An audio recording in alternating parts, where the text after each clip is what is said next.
You've tuned in to the 49ers Rush podcast, and here is your host, John Chapman.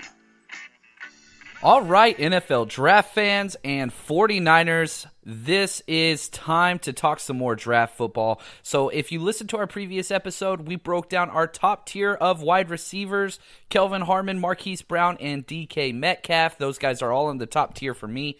And what I want to do today is break down kind of that second and third tier, even though they are pretty close to each other. Talk a little bit about some NFL news, especially Dee Ford, as rumors are heating up that Dee Ford is a possibility to land in San Francisco, and that the San Francisco 49ers and the Green Bay Packers are two teams that have constantly reached out and are trying to get a deal done for the pass rusher. So that's what's at stake this episode. So if you want to jump forward to the draft talk, that is going to be up there. But I want to talk about Dee Ford. Now, Dee Ford had a great year last year, obviously, and he had a rough first 3 years, and last year was great. Now, the position that he played in his one successful year, if you go back and watch all of his sacks, which, again, I'm not trying to belittle what he did it standing up on the outside. He played a little bit more of that outside linebacker in the 3-4 area, kind of that ghost 9 where he just splits very, very far out and he comes off the edge. What makes Dee Ford special is his first step in quickness, and this is kind of a big deal why he was so unsuccessful early on. You know, he came out and basically struggled mightily his first few years. Then he had a 10-sack performance. Then he went to 2 sacks and then 13 sacks last year. So here's the deal. I would love Dee Ford on the 49ers football team, but the problem is this.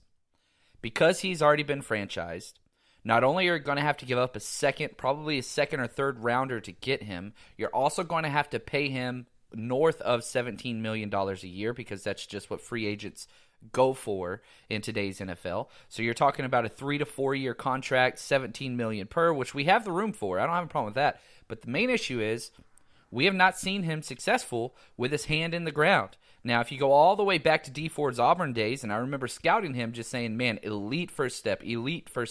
And he was in a 4.3 in college. So if you want to go ahead and take that projection and say, well, we saw him do it in college, so he should be able to do it here, maybe.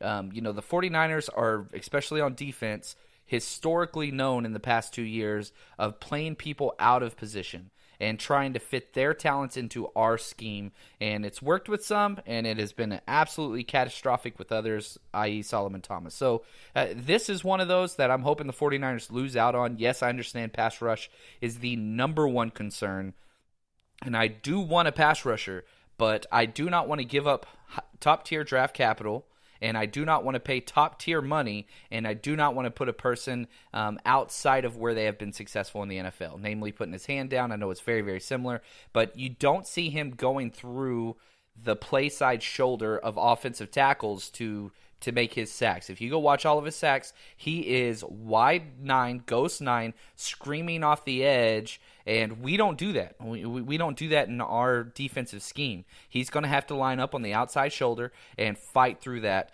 and so that's the thing. It's just a little bit too much for me. If we could get him for a 4th, which I know the Chiefs will not let him go for that, then I would say sure. But if you're talking about a 2nd-round pick, hell no. 3rd-round pick, I'll feel a little bit better. But again, those 3 concerns are huge for me there. Now let's switch over real quick and let's talk about the NFL draft, okay? And I wanted to make sure I got an episode out this weekend, so it's probably not going to be a longer one. But these 3 guys are just absolutely unreal. And people are giving a lot of, early on everybody's saying, oh, super weak wide receiver class. But then the combine happens, and everybody's like, well, hold on. There are some physical freaks that are involved here that, I did my projections out, and I've done several 1st and 2nd round mock drafts so far. If you head over to eatsleepfantasy.com, you'll see on there Chapman's NFL mock drafts. And so that link, anytime I update a new mock draft, it just overwrites what it's there. So check back weekly because I do a new one every week. But I really do think, my projection, I'm thinking 2 to 3 wide receivers go in the 1st round, and 7 go in the second round. That's kind of what this draft looks like because there are so many talented wideouts that are scheme specific, and I'll talk a little bit more about that. But as far as the second tier, these are guys that are borderline first round wide receivers, but probably all going to go in the second round, and that's Hakeem Butler of Iowa State, A.J. Brown of Ole Miss, and N'Keal Harry of Arizona State. So I want to jump in. Let's dive into depth on these guys. I'll go over my coaching/scouting notes, player comps, draft position, and then I'll run them through the ringer. Again, I have a 10 kind of part criteria or rubric that I grade every single player on based on their position, and I'll talk about those things. So let's just jump in with the giant madman himself, Hakeem Butler. 6'6", 227 pounds. He ran a 4.48, which is insane time for a guy that's 6'6". A lot of people want to talk about DK Metcalf, and rightfully so, running the 4.33. But I would argue a 6'6" wide receiver at 227 running 4.48 is equally, if not more so, impressive. 35-inch arms, 10 3/4 hands, and if you don't know what those are, this guy is just crazy long.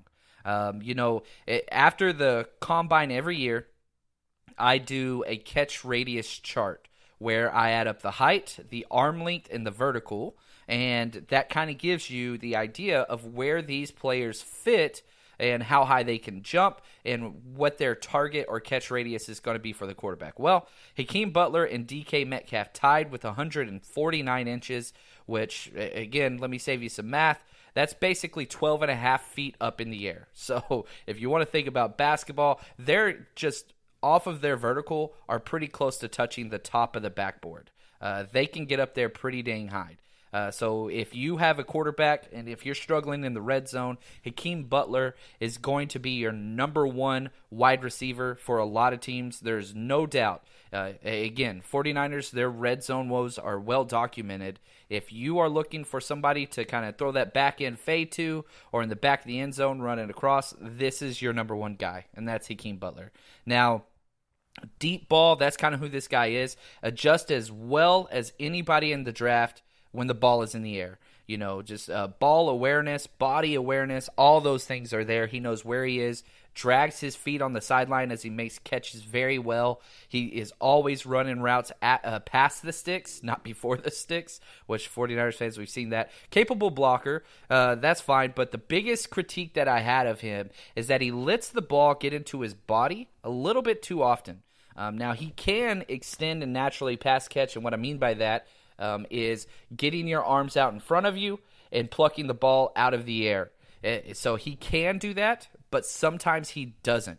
So if he can get a little bit more discipline there, now it's great that you can see it on film. Okay, he knows how to do it, but sometimes he lets the ball get into him too much. So you want to get rid of that. Absolutely great at getting off the line of scrimmage versus press coverage. He's so big and long that he is able to use his leverage quite well. Here's the thing. A couple more concerns, and again, why I have him in the second tier is he doesn't run the full route tree, but on deep routes and comebacks, he is exceptional, and you can't teach the deep ball. The deep ball is everything. So out of balls that have traveled 20-plus yards in the air, he led the NCAA in most deep ball catches. He had 19 catches on 37 targets. So you could see, Iowa State, they were basically floating it up there for him and just letting him go get it. And he was just over 50%, 57% on that. He only had 17 drops.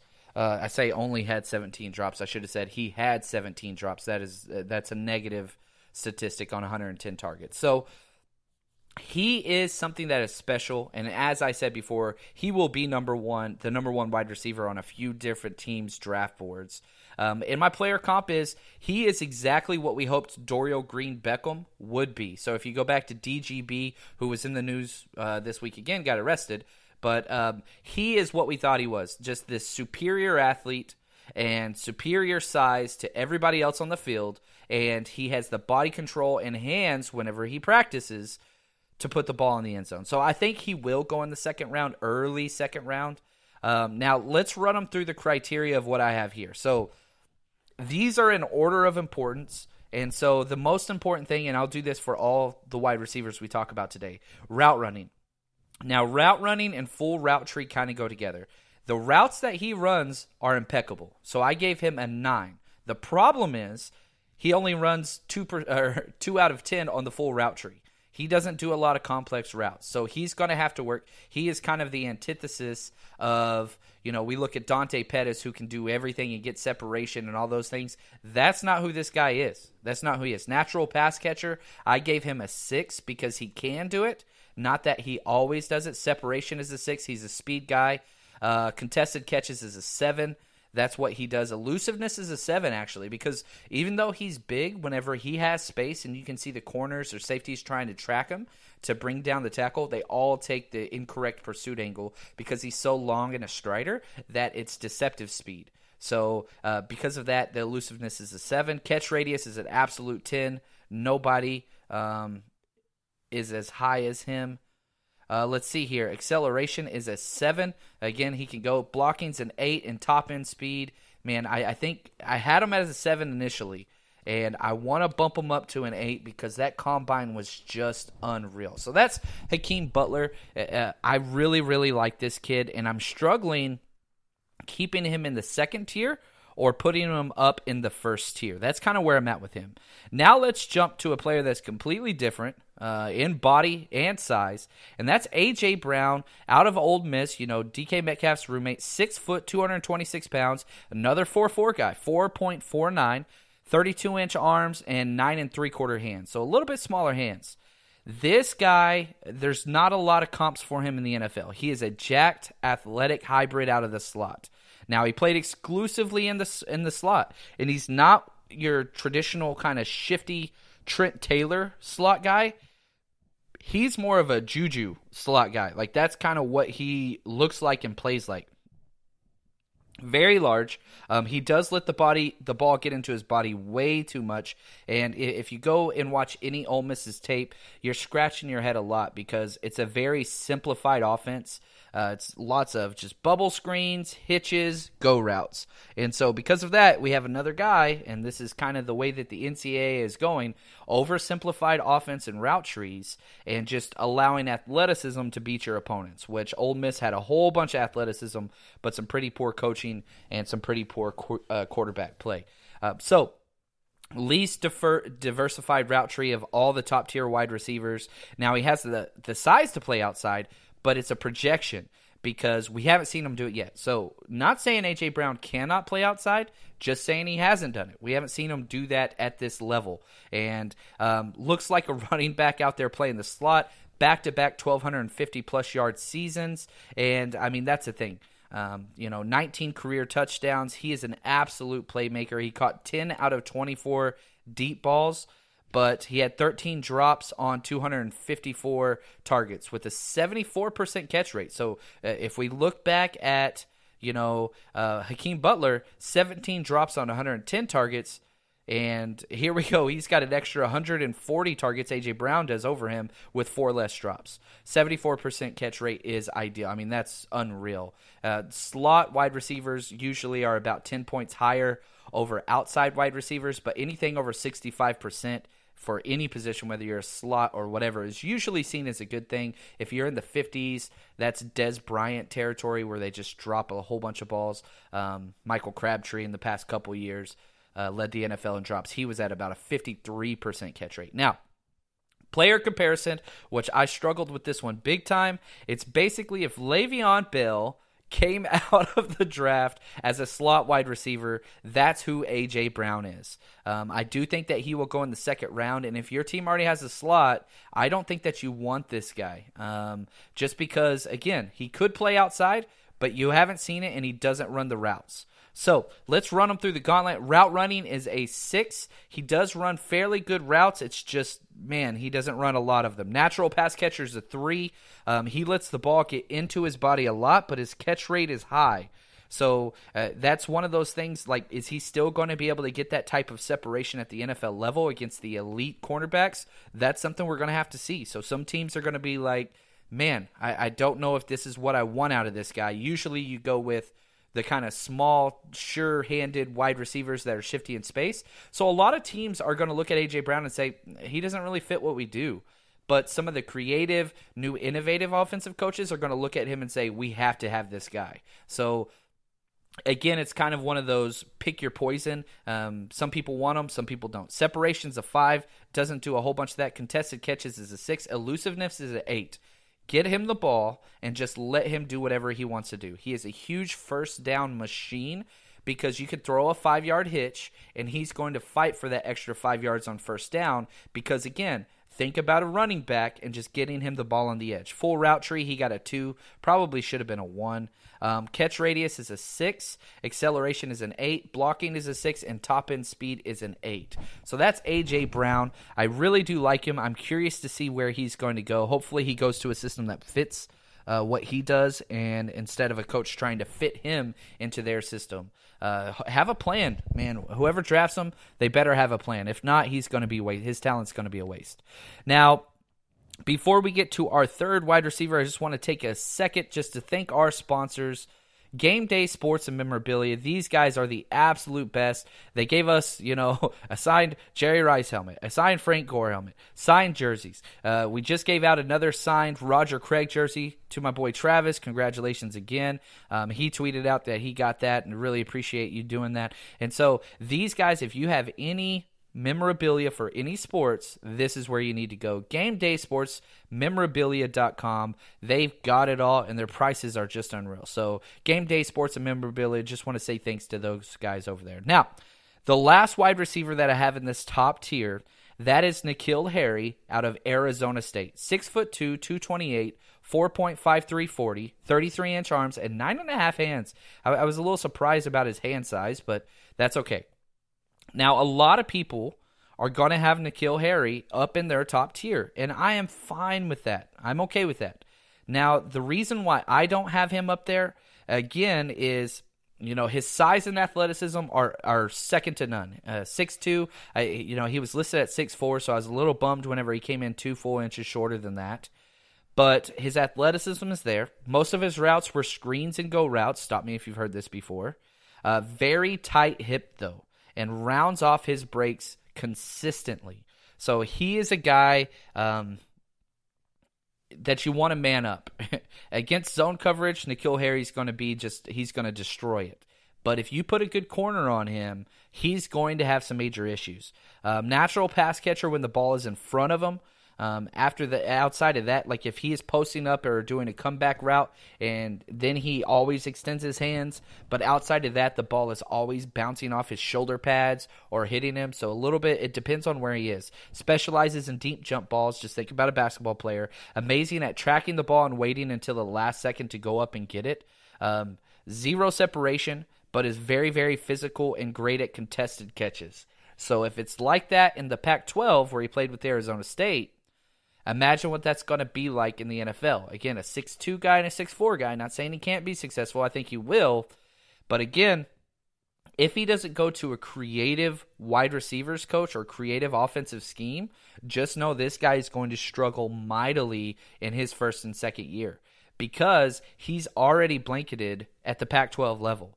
Guess what that's going to look like at the next level. So you better have a coach that can design and put him into space. Otherwise, I'm not quite sure how that's going to work out. Again, if he's got a quarterback that's dead on accurate and can throw him open, I love it. You put him with a struggling offense and a struggling quarterback, this is going to seem like a bust in my opinion. Never missed a game in 3 years. Finished with back-to-back 1,000 years and 22 career TDs. Caught 9 out of 18 deep balls. So, again, traveling 20-plus yards in the air. So, all those are great numbers. 15 drops on 327 targets. So, again, still less drops than Hakeem Butler and an additional 200 targets. So, 65% catch rate. Keep that in mind. And, I was talking on my other podcast just recently, and my comp for him, and I don't mean this to be an insult, is Kenny Britt with more upside. Kenny Britt's talent, coming out of North Carolina was unreal, and you could see what he could be. The problem was consistency and just lack of work ethic. So hopefully this guy is that same player, Kenny Britt, as far as athleticism and talent and all those things, but he's going to have to overcome a couple obstacles to get to that next level. So let's just go through what we got with him. Route running, I gave him a 3, and this is a big reason why I have him so low. Out of all the top tier guys, he is by far the worst route runner for me because, and maybe you could have said the same thing for DK Metcalf, because DK Metcalf and N'Keal Harry, their hips and body build are very, very similar. Their muscle mass is very, very similar. Obviously, DK's got more, but they never asked DK Metcalf to do any in-breaking routes or out-breaking routes, really.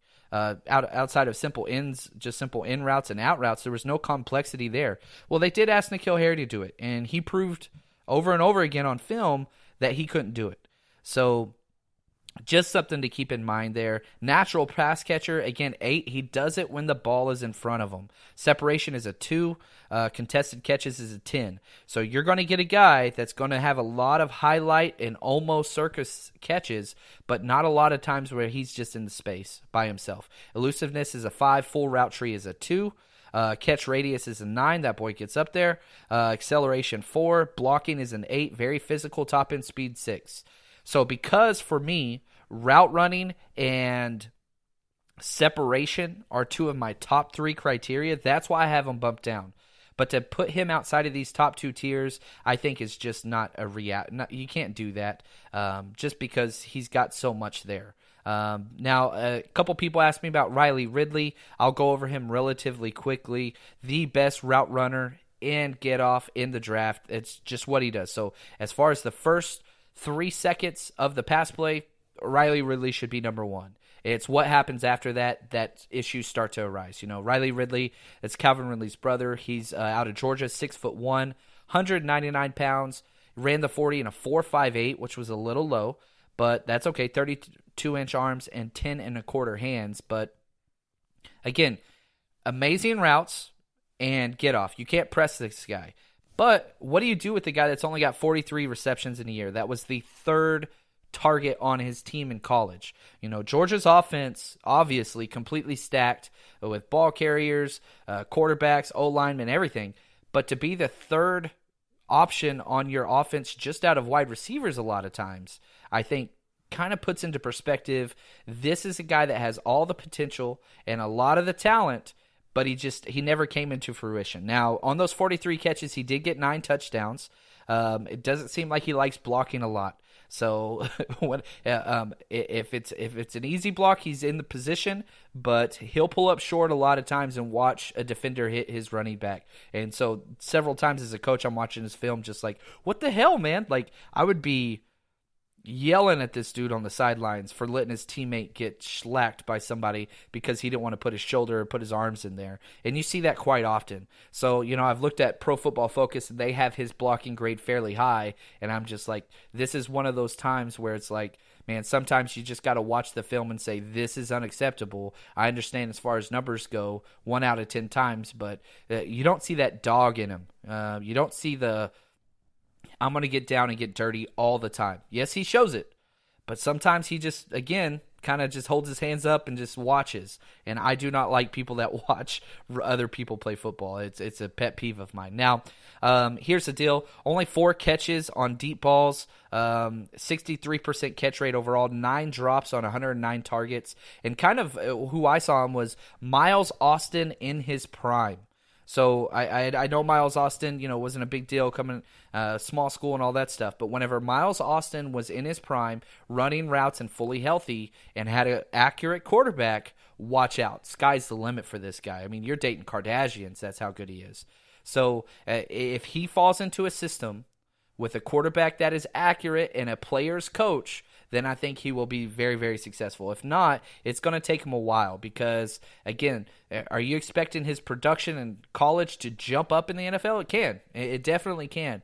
But, again, this is a major projection. What's he going to play like whenever he is the focus of the defense and gets the number 1 corner on him as opposed to the number 2 corner in the SEC on him game in and game out? And he didn't play a lot of snaps either. They rotated a lot of guys in and out at Georgia. So how is he going to adjust to playing all of the snaps or 70% of the snaps. This is going to be just a couple things that we're going to have to look at. I could see him going to the back end of the second round.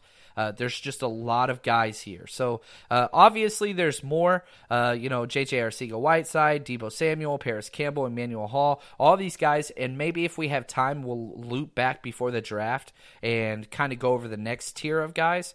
But we'll probably be moving on to another position group after this. So just want to say thanks. And if you haven't already, go ahead and hit subscribe. Helps us a lot on iTunes. Leave us a review. Again, all you have to do is just say, hey, Siri, play 49ers Rush podcast, and it'll go ahead and play. Oop, I did it again. I said it, and my phone's next to me, and it starts playing. So at least we know it works. so there it is. Thanks, guys. Have a good one, and we will be back soon talking more NFL draft and 49ers football.